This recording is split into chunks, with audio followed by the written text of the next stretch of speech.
Krisis keselamatan di Sungai Musi, maraknya insiden tongkang batubara ancam ekosistem dan warga Sumsel. Sungai Musi yang menjadi ikon kebanggaan Palembang, kini menghadapi ancaman serius akibat maraknya insiden yang melibatkan tongkang pengangkut batubara. Hal ini tak terlepas dari peningkatan produksi seiring pengajuan yang diusulkan oleh ratusan perusahaan tambang di Sumsel. Mereka beramai-ramai mengajukan peningkatan produksi dalam RKAB yang diajukan pada akhir 2024 lalu. Dalam penelusuran redaksi, produksi batu bara Sumsel sendiri cenderung terus mengalami peningkatan dalam 3 tahun terakhir. Berdasarkan data Dinas ESDM Sumsel, pada 2022, produksi batu bara mencapai 90.127.911,60 ton. Meningkat pada 2023 yang mencapai 105.850.190,55 ton. Lalu pada 2024 lalu mencapai 101.116.956,71 ton. Sementara target produksi tahun ini diproyeksi mencapai 147 juta ton yang menjadi angka target produksi tertinggi sepanjang masa. Angka ini diprediksi terus meningkat di tahun-tahun berikutnya kendati daya dukung infrastruktur transportasi untuk mengangkut batu bara itu lewat jalur darat atau jalur laut disebut belum mampu. DPRD Sumsel telah angkat bicara terkait masalah ini seperti melalui anggota Komisi 4 DPRD Sumsel, MF Rido yang diwawancarai. Dia menilai bahwa frekuensi kecelakaan yang melibatkan tongkang di Sungai Musi sudah dalam taraf mengkhawatirkan. Kami sudah berulang kali meminta agar pemerintah provinsi dan instansi terkait lebih serius dalam mengawasi aktivitas transportasi batu bara di Sungai Musi. Ini bukan sekadar masalah infrastruktur, tapi juga menyangkut keselamatan warga dan kelestarian lingkungan, ujar Rido. Buktinya dalam sepekan telah terjadi 2 kali insiden yang melibatkan tongkang batu bara di perairan Sumsel. Mulai dari kejadian pada Rabu, 12 Maret 2025, saat tongkang Kapuas Jaya 3023 yang ditarik oleh TB Johan Jaya 171 hilang kendali lalu menabrak perahu dan rumah warga di kawasan Keramasan, Kertapati. Tongkang ini mengangkut batu bara milik PTBA yang baru saja melakukan olah gerak untuk berlayar keluar perairan Palembang.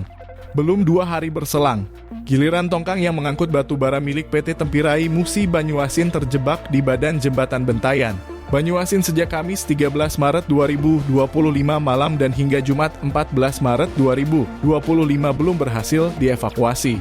Namun kali ini tongkang tersebut diketahui tidak mendapatkan izin olah gerak dari KSOP Kelas 1 Palembang. Kedua insiden ini nyatanya menjadi perhatian publik setelah video dan foto kejadian menyebar luas di media sosial. Banyak warga yang mengkhawatirkan kondisi jembatan yang semakin terancam, terutama jika arus sungai semakin deras dan air terus pasang. Selain membahayakan warga, aktivitas tongkang batu bara juga mengancam keseimbangan ekologis Sungai Musi. Direktur Eksekutif Walhi Sumsel, Julius Mann, mengungkapkan bahwa keberadaan tongkang batu bara tidak hanya menyebabkan kecelakaan, tetapi juga merusak ekosistem sungai. Sungai Musi semakin tercemar akibat tumpahan batu bara dan limbah dari tongkang. Ini mengancam habitat ikan dan sumber air bagi warga, ujarnya. Ia juga menegaskan bahwa penggunaan Sungai Musi untuk transportasi batu bara bertentangan dengan kepentingan publik. Sungai Musi bukan jalur angkutan bisnis batu bara. Ini semata-mata demi kepentingan korporasi, sementara masyarakat justru menanggung dampaknya, tambahnya. Sebelum ini terkait peningkatan produksi batu bara di Sumsel, Koordinator Perkumpulan Rawang Sumsel, Hairul Sobri, mengatakan perusahaan seharusnya wajib mengajukan perbaharuan izin AMDAL yang baru. Sebab hal itu berkaitan dengan kemampuan pengendalian dampak lingkungan dari peningkatan produksi yang terjadi. Kalau untuk pertambangan itu, tentu bagaimana kapasitas jalan dapat memenuhi pengangkutan batu bara. Apakah harus menggunakan jalan khusus atau tidak dan sebagainya.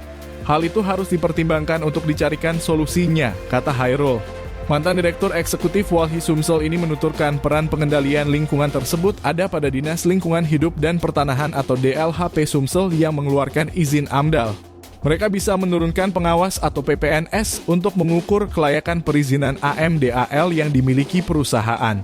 Mereka bisa melakukan penegakan hukum kalau perizinan yang dimiliki itu melebihi dari kapasitas produksinya. Karena jelas ketika terjadi peningkatan produksi, izin AMDAL juga harus dilakukan penyesuaian, ucapnya. Faktanya yang terjadi saat ini terkadang antar instansi saling lempar tanggung jawab. Apalagi yang berkaitan dengan pertambangan. Karena banyak urusannya ke pusat yang di daerah kadang lepas tangan. Inilah yang sering terjadi, terangnya. Selain itu, pembahasan izin AMDAL cenderung administratif. Tidak dilakukan penyelidikan lebih mendalam. Asal syaratnya sudah dipenuhi, izin bisa keluar. Ketika permasalahan terjadi, misal ada aduan pencemaran, insiden, baru petugas turun lagi. Jadi proses pencegahannya tidak berjalan, tuturnya.